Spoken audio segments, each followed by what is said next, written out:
Hi everybody, welcome to another exciting episode of Exploring Photography right here on Adorama TV. I am joined by Azul Sofía right here in Mexico City, and we're going to do some really interesting things. Now, normally when you shoot a portrait, you're going to put your key light in front of your model. That's normal. But we're going to mix things up. Instead of putting our light in front of our model, we're going to do the exact opposite. I have this very, very small light right here. This is a Profoto B2 head, and what I'm going to do is I'm going to intentionally shoot this from behind and straight into the lens of my camera. Now what this is going to do is it's going to give us intentional lens flare. I'm shooting with a 50mm lens at 1.4 wide open. Now to get fill light on Sofía here, what we have is behind the camera, the entire wall is white, so we're getting a lot of bounce. And because of that, I'm shooting wide open at 1.4. That makes sure that I can expose correctly for her, and I'm shooting at about 160th of a second. Now this light back here, how bright should it be? If it's not bright enough, we're not going to get the lens flare that we want. And so what I've done is I've taken my little light meter here, and I've metered this light. It comes in, let's see, comes in at about 6.3, so that's about 4 stops brighter than my aperture setting. So it's actually going to be overexposed, and you might think that's wacky, but the results are spectacular. We're actually going to get some angelic shots. So we're going to shoot a few shots really quickly. I'll show you the results, and then I'm going to show you how you can clean things up in Photoshop, because these shots definitely need some post-production work. So without further ado, let's shoot some pictures. Well, before we start shooting, I forgot to explain one thing that's very important. What you want to do is make sure that the modeling light is turned on your flash, so you can see exactly where the light is falling in your lens. You want that to come directly into your lens. And so back here, if this camera is the lens, I want to make sure that this is going straight into the lens and it's not blocked by any shadow like that. It needs to show up in the lens. And then when you position that, you can play with how much of that light is in the lens and how much you see and how much you don't see. Sometimes you can get it just to the edge, it'll be just fine. You're going to have to play with that for creative effects. So now that you know that, you'll sort of see me moving around, you can understand what I'm doing. So now, let's start shooting.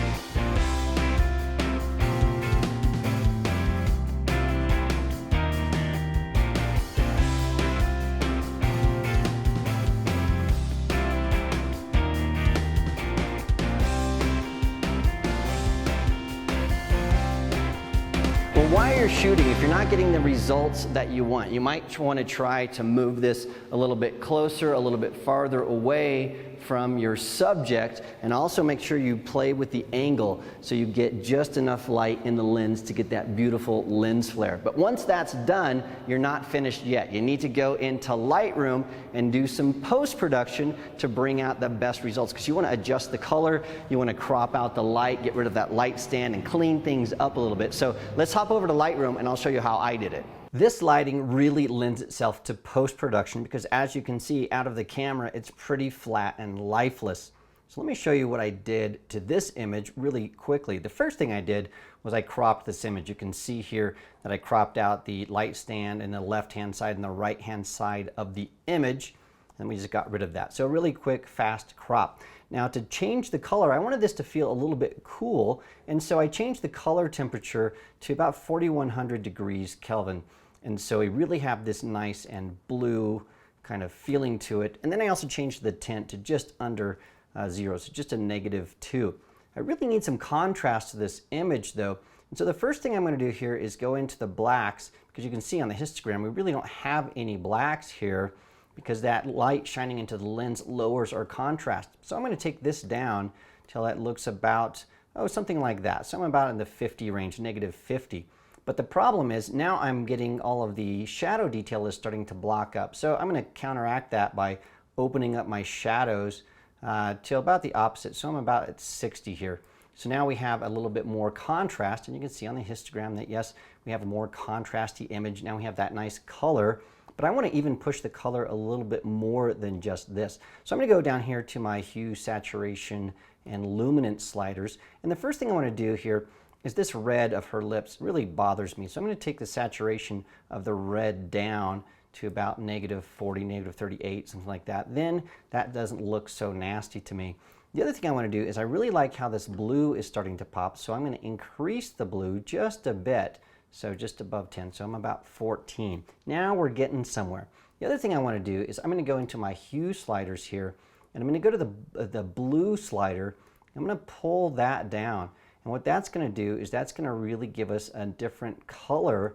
That neutral gray back there now is showing up as this sort of the cyan color. It's really sort of nice. It's sort of a sea aqua. So we've got this cool kind of cold feeling to this. Now the only other thing I'm really going to do to this is I'm just going to add a vignette to it. So not too much, something about the 20-25 range. And so there you have it. A very, very simple, just a couple of adjustments, and we really went from something that was drab to something that has life. Now these images, as I said, really, this lighting lends itself to post-production, heavy-duty post-production. So let me show you something that I did. I'm going to hop over into Photoshop really fast. So we'll pop over there. Here's another image that I made the exact same adjustments to in Lightroom, and then I just imported it into Photoshop. You can see that it has all kinds of problems, and even with the adjustments of the color, it's a little bit lifeless. So I spent about a half an hour in Photoshop, and I cleaned this up. So I got rid of those light stands over there. I added a high pass filter to give it a little bit more sharpness. I added some artificial lens flare. I added some sort of stars to give it some depth. And then I just did some really cheesy stuff here to sort of make it look a little bit more like a fantasy world. And you can see that these images have a lot of possibility for post-production because of the way that the lighting is set up. These images are perfect if you plan on doing heavy-duty post-production. Well, there you have it. That's how you create some angelic lens flare looks, and you have to play with that a little bit to make sure you get it right. If you remember, Daniel Norton and I tried to do this in New York, and neither one of us succeeded. So the key is use a small light source. Make sure it's about 4 stops brighter than the aperture that you're shooting at. Play with that angle, play with the lenses that you use, and you're going to get some great results. And also, make sure you do your post-production. If you want more information about post-production and editing and all that kind of stuff, don't forget to subscribe to Adorama TV. That way you don't miss a single episode. It's absolutely free. And also check out the Adorama Learning Center. That's where all of our videos are stored. We've got hundreds of them all about photography and videos and all kinds of stuff. And I want to thank you again, Azul Sofía, for being a fantastic model here in Mexico City. We had a blast here. Well, thanks for joining me, and I'll see you again next time.